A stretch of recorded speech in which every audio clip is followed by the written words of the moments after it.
Hello everybody and welcome to a quick look at the NES port of Metal Gear. And unlike the Kojima's original classic, it starts in a plane where 4 people drop from a parachute. Okay. Why not? Also, this game, at least for now, looks a bit ugly. Oh, Big Boss speaking. Operation Intrude Everyone Free. You are to infiltrate the enemy fortress Outer Heaven, then destroy their final weapon, Metal Gear. First, attempt to contact missing our Gray Fox. Typo. Then try to find the Metal Gear. Use frequency 12085 for all communication with me. Over. Alright, Shiro, you're probably wondering, what the hell is this? Basically, Shiro, since the MSX was not popular in... Oh, hold on. Go ahead. I'm getting sleepy. It's a minor character anyway, too. And? Oh, sorry. I feel asleep. Don't you mean you fell asleep? And I'm pretty sure... No. There you go. That's what you get from being lazy. Deaf. Anyway... He just feels asleep, Pedro. That doesn't mean he is asleep. Okay, so Shiro, you're all probably wondering, what the hell is this thing? Basically, the original Metal Gear classic that Kojima made for the MSX computer system, well, the MSX computer system wasn't at all popular outside of Japan. It did get released in Europe. In fact, the original Metal Gear MSX was released in Europe. However, America didn't get it. And, well...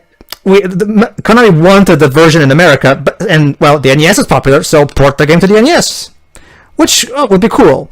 However, for some reason, the developers in charge of this port, and by the way, Kojima was not at all involved with this port, the developers behind this port, for some bewildering reason, instead of just making a straight-up port, decided to make a lot of stupid changes that don't make any sense. For example, right there in the beginning, did you notice how, aside from Snake dropping from parachute, even though in the original game he didn't drop from a parachute, but that's beside the point, aside from him, there were also 3 other soldiers who were never in the original game in any form? Yeah. Well, those 3 soldiers we just saw fall, they never show up anywhere in the rest of the game. We don't even know who they are. Yes. So you have to wonder, what the fuck was the point of that? Are the developers retarded or something? Uh-oh, the truck have started to move. Oh, that classic NES punctuation. Yeah. So yeah, basically, Shiro, this port of Metal Gear 1 is infamous among the fans for being an absolute rapage of the original classic. I've located some rations. Yeah, what Snake said. And as a result, this port has never been re-released because Kojima himself hated this port, saying that it was hard for all the wrong reasons, and I'm going to explain later why. And it just wasn't faithful to his original because the stealth elements were completely neutered. I mean, if you take away the stealth, then this just becomes a generic action game. So you know, the best way to sum up what they did to this port is the words that are used to spell out a certain code for a shortcut within this game. Yeah. Which I don't know if Pedro shows off, but we'll mention when we get to the part. No, I just want to show off mostly the differences, not so much... Oh, I know. So I said we'll probably tell her about it when we get to that area that you can skip to by entering in that special password code. Well, actually, I didn't show off that. I wanted to just show off the actual different content. Pedro. I'm saying when we get to the final area. Oh, the final boss. Okay, sure. Anyway, the point about the code that's used to skip there is what I meant. Well, how about this, Joe? But just so I don't hog the commentary, you can tell her when we get to it. The point is, Jesus. Okay, basically, Shiro, you're probably wondering, well, okay, so the stealth elements have been mostly neutered, but aside from that, that's at the very least the least of our problems? No, sadly no. Because there's another problem. Okay, in the original Metal Gear, you had a fairly good... forgot. Okay, remember how in the original game, we fought behind the helicopter using grenades? For some reason, now in this port, we just fight these 2 guys... Oh, hi there, this is Diane. Did you know that you can destroy Twin Shot with a grenade launcher? Bye-bye. Anyway, yeah. Wasn't I Diane? So yeah, instead of fighting the Hind D helicopter, we just fight these 2 guys with machine guns. Twin guns, yeah. Twin shots, actually. I think you were Jennifer, actually. Anyway, the point is, yeah.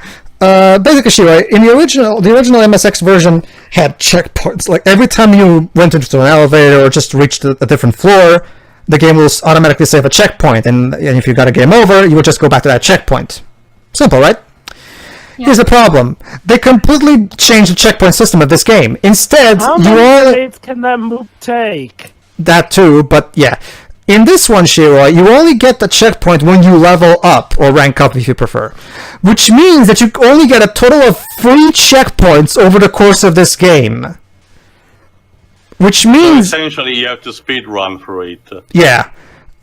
Which means, of course, that if you die before you manage to rank up, you go back to the beginning of the game. Oh, and this is the final boss. Oh, and here's another thing, Shiro. In the NES version, you don't even have to fight. You don't even fight the Metal Gear technically. No, you just fight this computer thing. That's right, Shiro. They were dumb enough to remove the thing that the game is named after.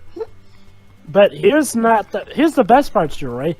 The code that's used to skip here. You put in the letters F, U, C, K, Yeah. M, E. Yeah, that's an actual password.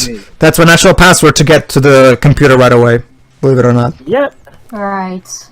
So yeah, that that password is sadly very fitting for what they did to this Seriously, you remove this. Okay, you neuter the stealth elements. You change the story heavily so that none of the social commentary is in it, and you remove Metal Gear itself.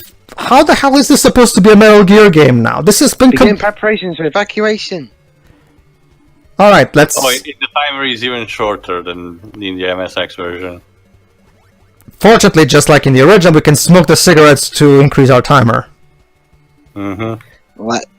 Oh, remember, Dwibs, in each one of the running gags in Metal Gear is that smoking has a different effect in each game. In this particular one, it slows down time.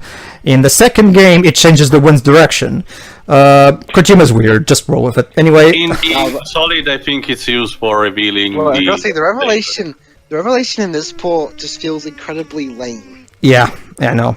Anyway, like Tay was saying, in Metal Gear Solid 1, you can use cigarettes to find invisible lasers.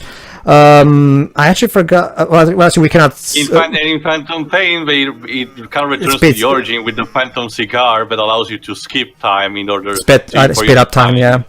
Yeah. In Metal Gear Solid 2, you cannot smoke because you're playing at a certain other character.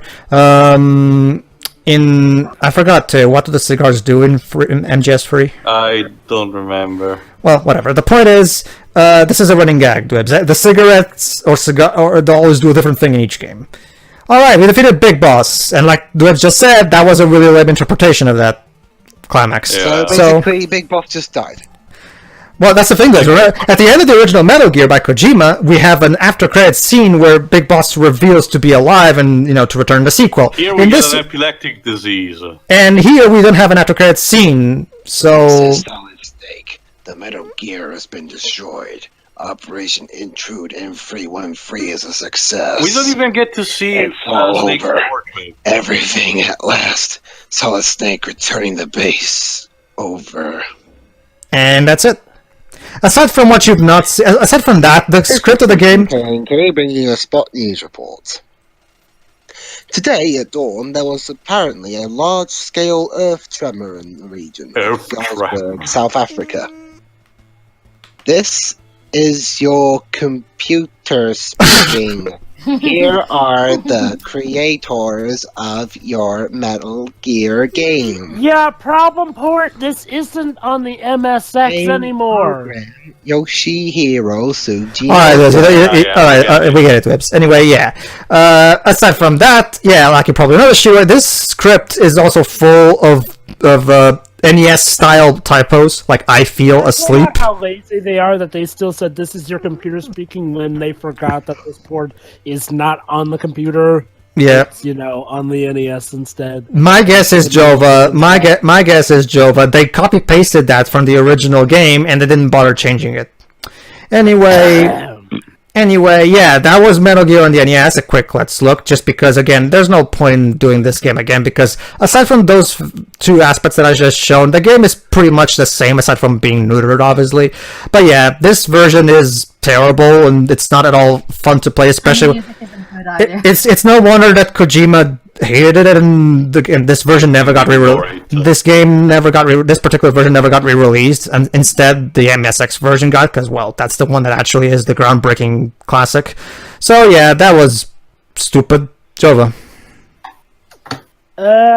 Yeah, I'm just gonna say this makes me all the more looking forward to the future actual sequels. But, yeah, I guess at least the music was good. I guess. Well, for NES standard, yes, but and it's, I guess, a bit less repetitive than the MSX one, but... Alright, you done, Jova? I say much. I will also say that, yeah, this was an incredibly dumbed-down port. It was. Anyway, next. Go ahead, Liz. What do you think of this port? Yeah, exactly. Go ahead, Shiroi. It's just watered down. Yeah, go ahead, too. Yeah. I pretty much said everything. It's watered down. The music is a bit better, but it's only NES standard. And seriously, a fuck me password. That's poor taste. Yeah, definitely skip this one. Yeah, there's now that we actually have a way to play the original Kojima classic, there's no reason for you to play this version. Just get Metal Gear Solid free. And that game comes with the first two Metal Gears, and just play it there. There's no reason for you to even acknowledge this game's existence. It's stupid. Moving on to fucking Snake's Revenge, I guess. Yay! Fucking Snake's Revenge? Is that the porn game? No, it's that shitty sequel to this particular port that decided to abandon stealth altogether and just become a generic action game because, you know, even though the whole... Honestly, that kind of sounds like the one I'd play, since I'm no good at stealth. Well, yeah, Joey, but here's the thing. If you remove... You'll see in good time. If you remove the one thing that makes Metal Gear unique, what's left? And let me guess, even if even if you take it as its own game, it's still not that good. No, not really. It's terrible. I find it good even as... You'll see when we'll get to that, Dweebs. See you for that. See you, everybody. See ya.